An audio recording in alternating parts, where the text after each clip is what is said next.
हनुमानगढ़ी में नमाज के दावे को बताया ब्रजभूषण ने गलत, योगी भी हैरान, मंदिर के इतिहास पर दिया बड़ा बयान, मुसलमान ने बनवाया था मंदिर, सब दंग। आजम खान की यूनिवर्सिटी पर जो कहा सुनकर बीजेपी होगी हैरान, कानून करेगा अब अपना काम, एक बयान ने ला दिया ऐसा भूचाल, दिल्ली तक बड़ी हलचल। कहते हैं राजनीति में कई बार एक बयान पूरे सियासी माहौल को बदल देता है और यूपी की राजनीति में इस समय कुछ ऐसा ही देखने को मिल रहा है, क्योंकि सीएम योगी ने हाल ही में हनुमानगढ़ी में नमाज को लेकर बड़ा बयान दिया था, जिस पर ब्रजभूषण ने ऐसी बात कही है जिसने दिल्ली तक हलचल बढ़ा दी है, क्योंकि उन्होंने योगी के बयान को गलत बताया है। साथ ही मंदिर के इतिहास पर जो कहा है उसने सबको हैरान कर दिया है। बीजेपी खेमे में तो तरह तरह की चर्चाएं होने लगी है, क्योंकि बीजेपी के पूर्व सांसद ब्रजभूषण शरण सिंह का बयान नई बहस का कारण बन गया है। इतना ही नहीं, आजम खान की जौहरी यूनिवर्सिटी पर भी ऐसा बयान दिया जिसकी राजनीतिक हलकों में खूब चर्चा हो रही है। ऐसे में सवाल उठ रहा है कि आखिर ब्रजभूषण शरण सिंह ने एक साथ इतने बड़े मुद्दों पर क्या कहा जिसने राजनीतिक बहस को नई दिशा दे दी, चलिए जानते हैं। दरअसल गोंडा के स्पोर्ट स्टेडियम में आयोजित एक कार्यक्रम के बाद मीडिया से बातचीत के दौरान ब्रजभूषण शरण सिंह से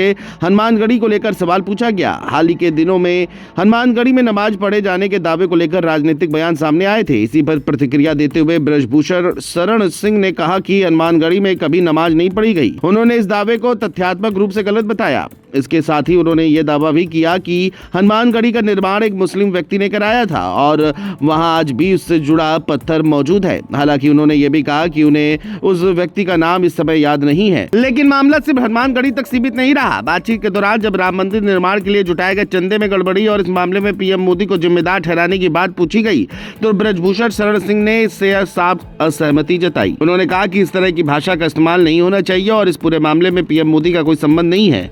अब यहाँ इस पूरे घटनाक्रम का दूसरा पहलू भी समझना जरूरी है, क्योंकि हनुमानगढ़ी पर जहां उन्होंने अलग दावा किया वही आजम खान की जौहरी यूनिवर्सिटी को लेकर उनका रुख पूरी तरह कानूनी प्रक्रिया पर आधारित दिखाई दिया। जब उनसे प्रशासन की कार्रवाई के बारे में पूछा गया तो उन्होंने कहा कि उन्हें जानकारी मिली है कि वहां कई निर्माण अवैध बताए जा रहे हैं। अगर वास्तव में ऐसा है तो कानून अपना काम करेगा।